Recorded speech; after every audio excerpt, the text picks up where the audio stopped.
Atlas Honda पारां motorway police सां गॾिजी रोड सेफ्टी मोटरसाइकिल हलाईंदड़ शहरनि खे कानून जी आगाही ॾियण ऐं उन ते अमल करण जे हवाले सां इंडस हाईवे हैदराबाद ते सेमिनार मुनक़िद कयो वियो, जंहिंमें शहरियुनि वॾी तादाद में शिरकत कई। उन मौके ते मोटरवे पुलिस जे DSP Zubair Anwar, Honda company जे regional manager Kalimullah Shaikh, inspector Sarfaraz ऐं ॿियनि अवामी आवाज़ टीवी सां ॻाल्हाईंदे चयो त लोगों को आगाही दी गई ताकि हेलमेट का सही तरीके से इस्तेमाल करें।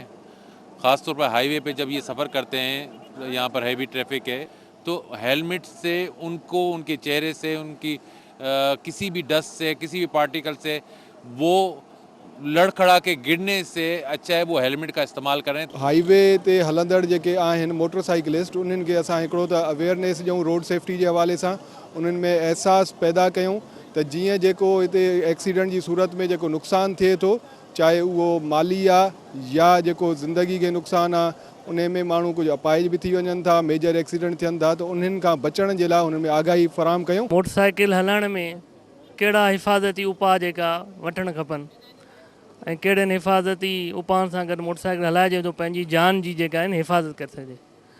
जान अल्लाह ताला जी हिकिड़ी वॾी ॾिनल नेमत आहे, उनजी हिफ़ाज़त करणु आहे। हिननि चयो त मोटरसाइकिल हलाइण वक़्तु हेलमेट जो इस्तेमालु लाज़मी तौरु कयो वञे।